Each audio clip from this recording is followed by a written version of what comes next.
So not only did we witness the downfall of Slayworld a couple years ago because of all of the artists within it disbanding, essentially not really being friends anymore, or at least they aren't collaborating as much, just because that's what happens. Like, you become friends with people who are in the same like clout space as you, and then you realize maybe like, yeah, it was working, but we don't really like each other all too much. It happens even in high school and college or whatever. You're just around a lot of people because you're doing the same things, right? But now we're seeing the aftermath, wherein now Isaiah TG was coming at Can saying that him and Ken Carson, potentially Summers, I don't know, are the actual reason why Slayworld disbanded in the first place. Although I feel like Slayworld was already kind of on a downward spiral regardless, just because people were growing up, they were having kids, they were being grown men. Like, you don't want to just chill all day. Like, I'm a little older, I don't got time to spend with friends every single day. We got to make this manyan.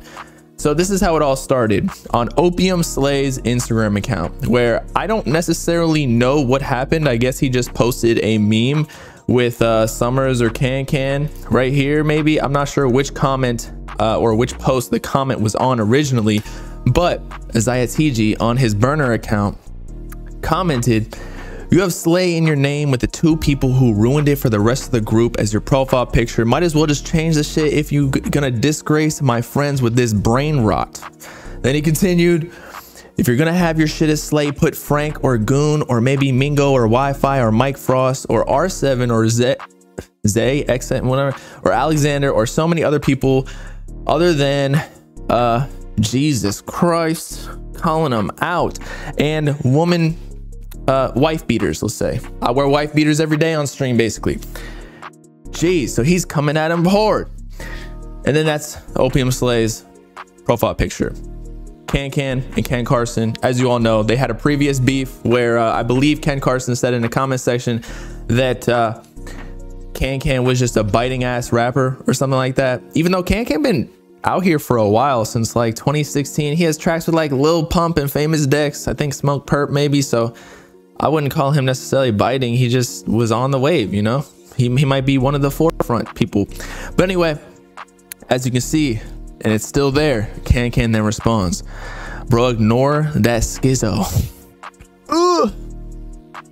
Yeah, I mean, I'm not sure if it's actually true, if Isaiah TG is actually schizophrenic, but he definitely does go off randomly and goes at fans saying that he's gonna quit or he's gonna off himself or whatever. He's a bit, if he's not schizophrenic, he's a bit bipolar in that way of like reacting heavily to things. So I kind of agree of like, why is he coming at Can like that or whatever. And I don't think Can was the reason for the disbandment of Slayworld. Again, I think it had to do with just like everybody kind of, you know, straying apart as their careers started to go up. Because, you know, you buy a crib, you get your own place. You don't want to live in like a fucking sweatshop or with 5 different roommates who they're bringing girls in the place. Nah, you want to walk around your crib naked. I'm telling you this from personal experience.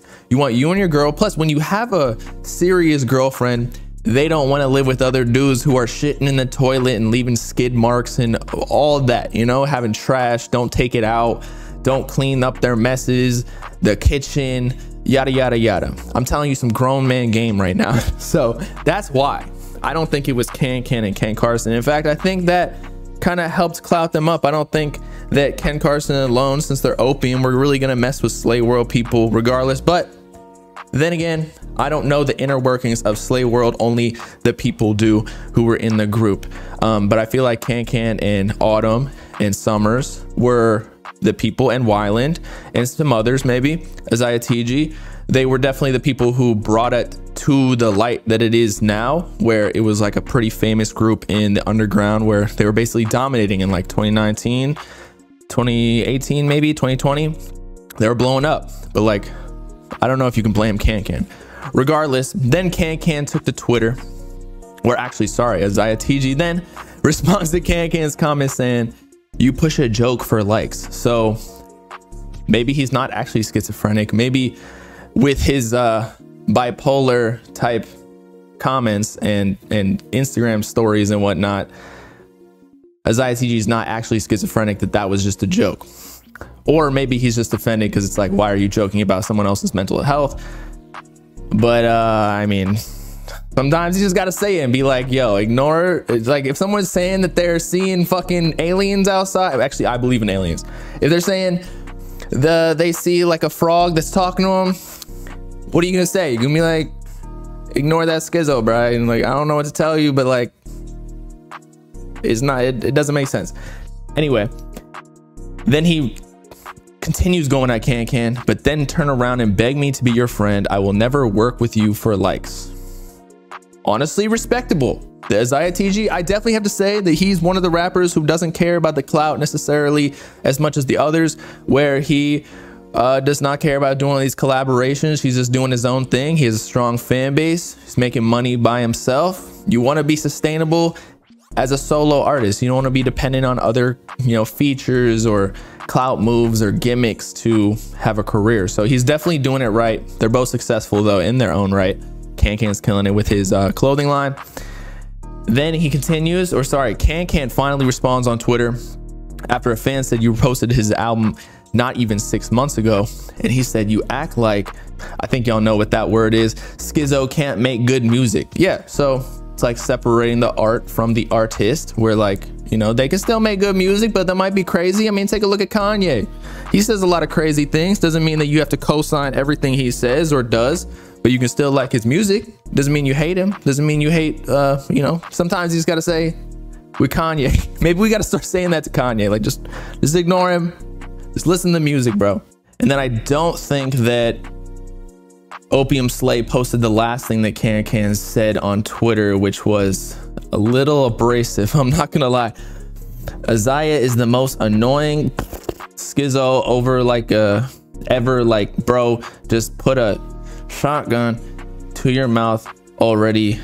Fake ass SGP. So if you don't know, SGP's reputation definitely supersedes him, where he says a whole bunch of schizo things on his Twitter. I actually do think he might be schizo. Like, he needs to be locked up and into a mental facility to control his just thoughts in general. Like, he'll just go on Twitter sprees. I don't know how many times he's been banned off of the platform, where he just says all sorts of nonsense about everybody, calling everybody out. Cardi, ASAP Rocky, saying that he tried to bang him in the booty, or just name it, bro. Like any other rapper, even underground rappers, just to stay relevant. Meanwhile, his music's kind of garbage. I understand his influence, but bruh, you mix that shit better or something. I know it's the style, the funk music, but there's a reason it didn't take off. Okay, because artists all the time get the pass if they're fire, even if they say crazy shit. Because I mean, at a certain point as a rapper, you are just a character online, where it's more entertaining if you are crazy and you drop music that's fire, and they're like, oh yeah, just ignore him. But like, it adds to it, exactly like Kanye or even Cardi with being a narcissist and all the allegations and just shit that he gets into. It becomes part of the fan lore. So anyway, we're witnessing the aftermath. We already saw, I think, Summers and Autumn come back together, reunite. I don't think Can, maybe Can and Autumn did too, if I recall correctly. I don't know if they're like all too good of friends anymore, because Can's doing his own business moves. Again, Summers doing that too. Autumn, they're just grown men, y'all. It's to be expected.